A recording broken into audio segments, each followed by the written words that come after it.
বউ, আজকে তোদের বোনাস সহ বেতন পাইছে 10,000 টাকা। বোনাস সহ 10,000 টাকা? আমাদের মেয়েটা তো কয়দিন ধরে বলতাছে ঈদের জামা কেনার জন্য মার্কেটে যাইবো। আজকে ডিউটিটা শেষ করে ওরে নিয়ে মার্কেটে যাবো। এইবার মার্কেটে গিয়া ওর সুন্দর দিকে একটা জামা কিনে দিমু।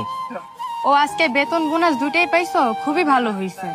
আর ঠিকই বলছো, আজকে এই মেয়েটাকে মার্কেট করে দিতে হবে, কারণ কয়দিন ধরে মেয়েটা মার্কেট করে আমার মাথাটাই পুরো নষ্ট করে দিচ্ছে। আর শোনো, আজকে তোমার স্যারকে বইলা একটু আগে ভাগে ছুটি নিয়ে আইসো।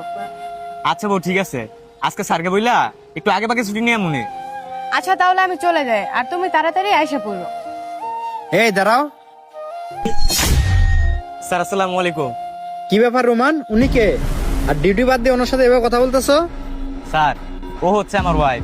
ও আচ্ছা, উনি তোমার ওয়াইফ? তো ডিউটি অবস্থায় অফিসের নিচে এসে এভাবে কথা বলতেছে কেন?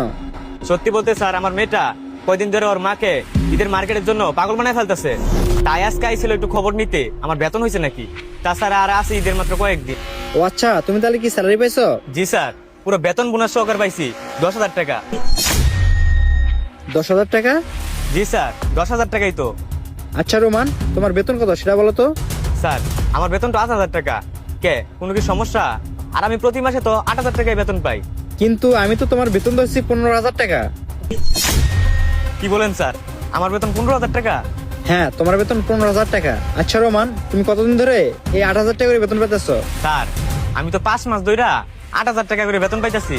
স্যার, এই যে 8,000 টাকা বেতন পাই, এই 8,000 টাকা দিয়া ঠিক মতো আমরা চলতে পারি না। তাছাড়া স্যার, মেয়েটার লেখাপড়া খরচ, রুম ভাড়া অনেক কষ্ট হয়ে যায় চলতে। এই যে স্যার, আজকে বেতন পাইছি 10,000 টাকা, এই টাকা দিয়ে রুম ভাড়া দিব নাকি বউয়ের জন্য জামা কাপড় কিনবো নাকি আমার জন্য জামা কাপড় কিনবো, কিছুই বুঝতে পারতাছি না স্যার। তাছাড়া মেয়েটা নাকি বলছে আজকে তার ঈদের মার্কেট করে দিতে হইব। এখন স্যার, এই 10,000